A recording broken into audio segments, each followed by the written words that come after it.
What is Freemasonry? Is it the secret society that is believed to have ties with the royal family and the U.S. government, or is it simply a worldwide fraternity that's beliefs is based off the medieval stonemasons? Freemasonry evolved from the guilds of stonemasons and cathedral builders of the Middle Ages.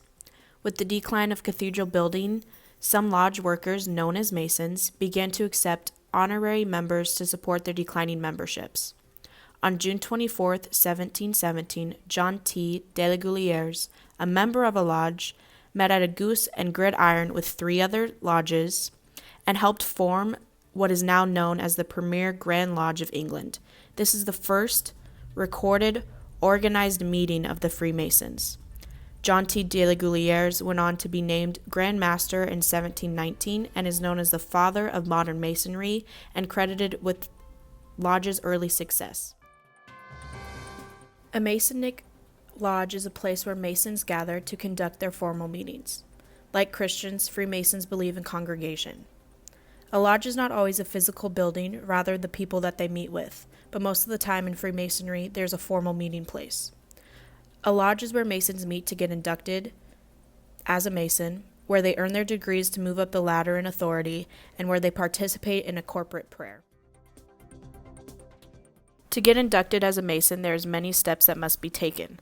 The first is that all members are adult males.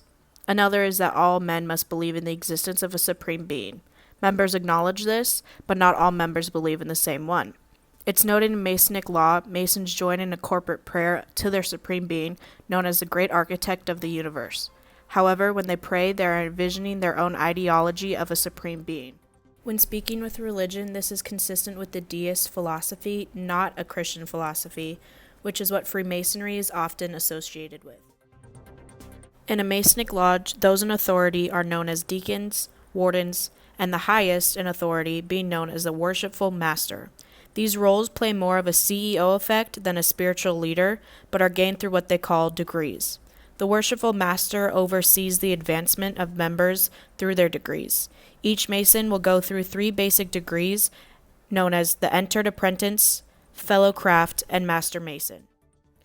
These 3 basic degrees are common among all Grand Lodges and lodges around the world, including all 50 states in the U.S. As of today, there's an estimate of over 4 million active Masons, being the most prevalent in the United States and the British Empire. It is important to note that some major leaders within the British Empire and United States were known Masons. Freemasonry has always had ties with the royal family. There's been accounts through Masonic history that princes and dukes have been Masons. Along with that, it is also known that many U.S. presidents, such as George Washington, were known Masons.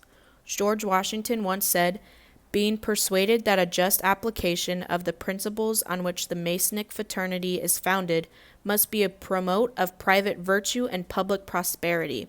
I shall always be happy to advance the interests of society and to be considered by them as a deserving brother."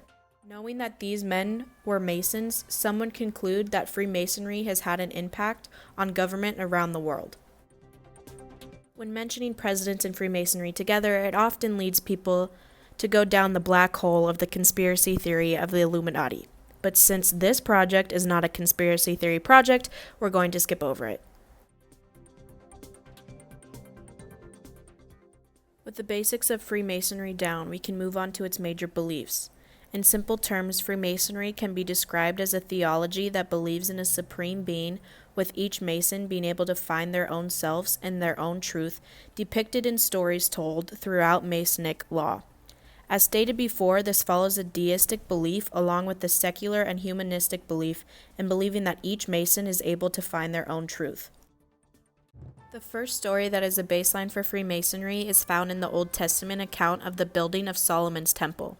The main character depicted in the story is Hiram Abiff, a grand master at the temple. The Old Testament has accounts of Hiram, but none that match perfectly with the accounts found in Masonic law. Other than one biblical reference of Hiram found in 2 Chronicles 2:13 through 14, the story takes a turn and ends with Hiram Abiff being murdered by other Masons. This story shows the belief in symbolism, not actual account or history. As stated before, Freemasonry is often associated with Christianity, but there is a major contradiction that takes place during the ritual to become a Mason. Matthew 5:33-37 is the account of Jesus giving the Sermon on the Mount. Here it says that we should only give an oath to the Lord, but to become a Mason, you give an oath to the Brotherhood. Freemasonry also believes in symbols. For example, Robert Fisher, a Wiccan Freemason, once talked about the famous symbol often pictured with a Mason, saying the square means morality, honesty, and fair dealings, while the compass are Freemasons' most prominent symbol of truth and loyalty. Since Masons believe in a supreme being, it begs the question if they believe in salvation. It is noted that Masons believe that Freemasonry is not a religion due to the fact that it does not have a set plan for salvation or a single set of doctrines.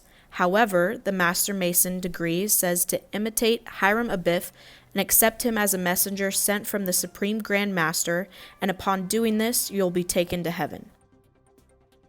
Looking at Freemasonry from a Christian worldview, not knowing all the facts, it would be easy to say that young men might want to join. They preach brotherhood and giving back to their communities. A big part of Masonic law is a charity along with taking care of anyone left behind, such as widows. All things that could make up a good Christian.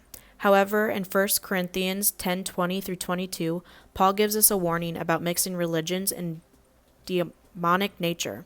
Although Freemasonry isn't worshiping Satan, they still are worshiping themselves, and it falls under a demonic religion. In conclusion, Freemasonry can be summed up as a religion, but definitely not one that falls under the umbrella of a Christian religion.